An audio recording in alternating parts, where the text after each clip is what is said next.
Adi, reitor desta casa de formação, quero saudar a todos os seminaristas, abraçá-los com afeto paternal. Quero saudar também ao Monsenhor Heleno, vigário judicial, os sacerdotes que concelebram esta Santa Missa, o Padre Dejailton, o nosso ecônomo, e os padres Walter e Padre Luciano, ambos agradecendo a Deus pelos 3 meses de vida sacerdotal. Saúdo também os meus confrades capuchinhos aqui presentes e a todos vocês, porque o que nos faz irmãos, o que nos iguala neste momento é o nosso batismo. Todos nós somos irmãos feitos no batismo, filhos de Deus, irmãos uns dos outros. Já introduzindo a liturgia da palavra, um dos santos padres da igreja, e nós recorremos a eles como padres, pais na fé, pais espirituais, porque foram aqueles que sistematizaram a doutrina dos apóstolos, vivida, aprendida, experimentada diretamente por Jesus Cristo. Um desses padres, desses pais da nossa fé, dizia que o batismo nos faz irmãos, mas o que nos iguala a todos é a morte.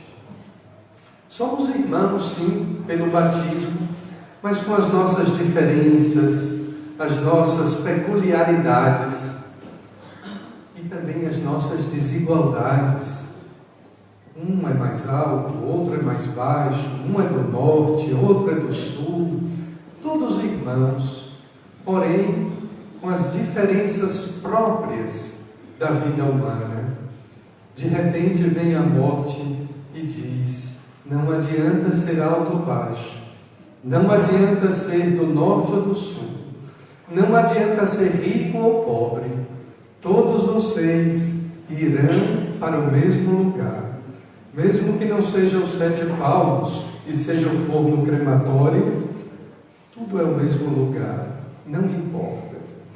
Pois bem, Jesus hoje nos fala exatamente a esse respeito, tomando como referência domingo passado o texto em que ele nos alertava: não podeis servir a Deus e ao dinheiro. Hoje ele nos diz: se você aproveitar bem do dinheiro, você também vai construir uma casa lá no céu.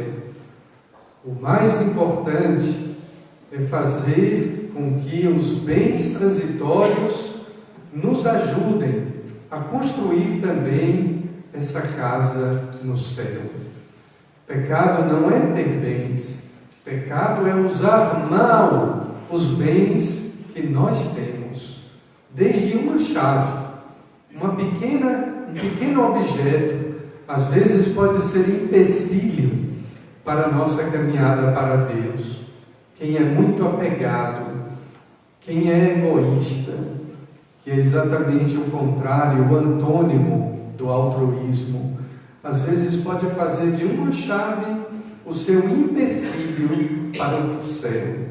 Pode fazer com que aquela chave se torne a chave de um cadeado, que prenda uma bola de ferro aos seus pés, impedindo-o de caminhar na direção dos outros, de quem precisa, e sobretudo de caminhar na direção do Pai.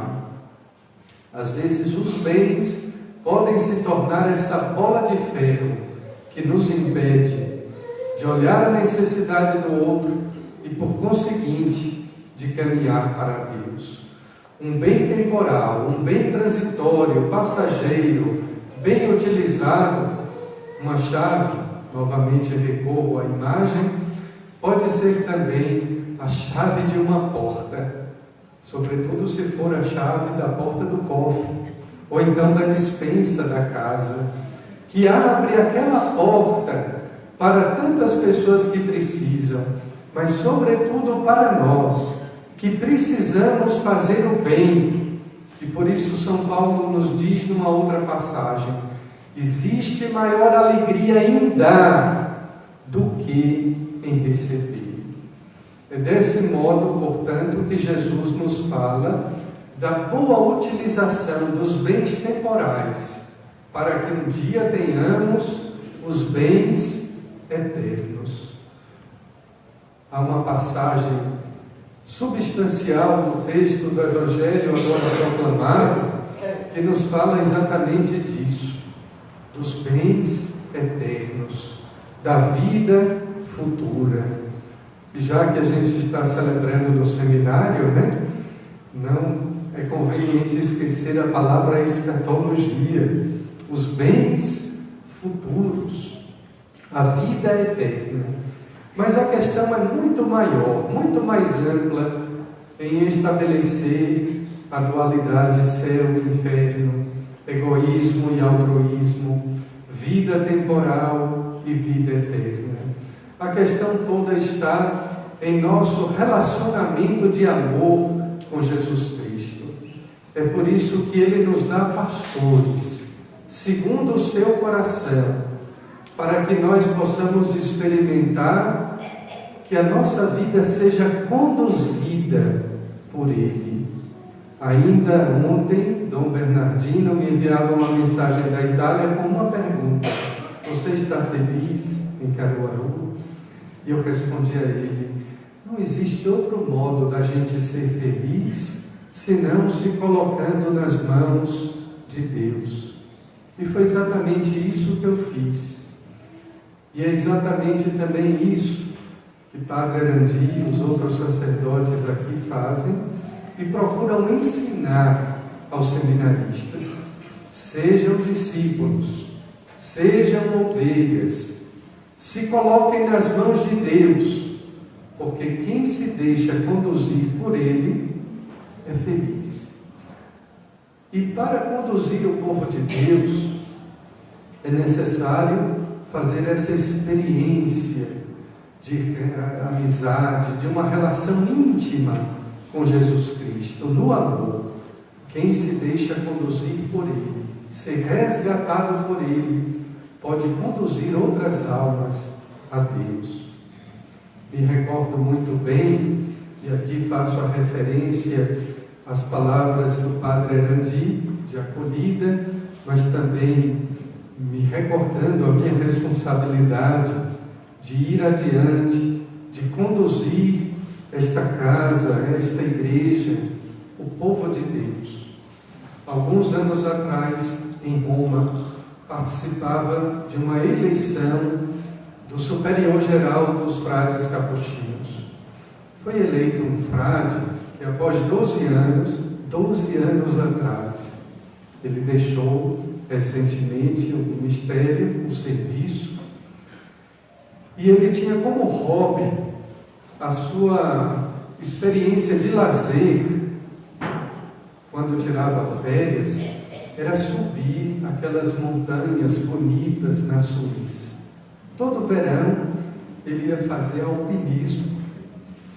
E então ele dizia, assim que foi eleito: mas que responsabilidade tão grande os irmãos me concederam, ser o chefe da corda, o cabo cordata, isto é, aquele que vai subindo primeiro, enfincando os pregos para se amarrar a corda, aonde se vão 10 pessoas penduradas. Hoje eu sinto essa responsabilidade de ser o chefe da corda, daquele que vai primeiro, abrindo caminhos muitas vezes com a força de um báculo, de um cajado, abrindo caminhos neste mundo tão selvagem para Deus. Se um prego for colocado errado, toda a corda cai. Esse é o peso, essa é a responsabilidade. E por isso termino com a segunda leitura, quando Paulo escreve a Timóteo. Recomendo aos seminaristas, hoje, meia hora de meditação com a segunda leitura, a carta de Paulo a Timóteo. recomendava a ele de forma tão bonita, mas ao mesmo tempo também firme e corajosa: sejam combatentes, combatam o combate, para a gente sobreviver neste mundo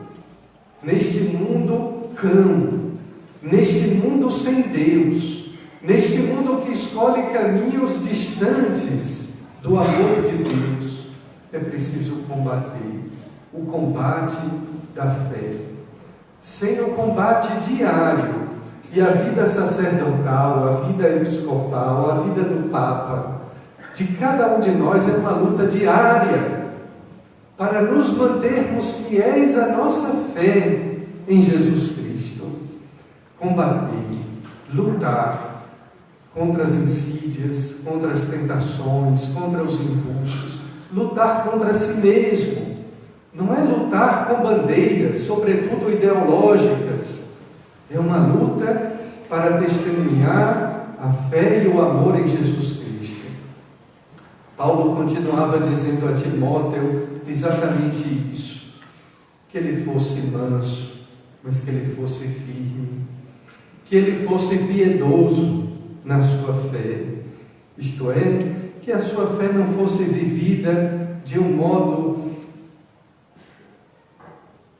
usar um adjetivo aqui mais tranquilo, de um modo relativo, como se fosse sem importância, como se fosse apenas um penduricalho, um objeto para adornar o mundo e mostrar a sua diferença, mas uma fé piedosa, uma fé vivida com a intensidade da própria vida. Quantas coisas são necessárias em nossa vida cristã? Sem a graça de Deus, a gente não consegue nada. Por isso, a gente pede sempre a graça de Deus. E, em segundo lugar, a intercessão de Maria, Nossa Senhora, Mãe de Deus e nossa Mãe. Celebrando a festa de Nossa Senhora das Dores, padroeira também do seminário, nós queremos recordar em nossa caminhada exatamente isso. Em primeiríssimo lugar, temos uma mãe. Em segundo lugar, temos devoção a esta mãe. Nenhum santo, nenhuma santa na vida da Igreja Católica deixou de ser devoto da Virgem Maria. Não existe santo que dela não tenha sido devoto.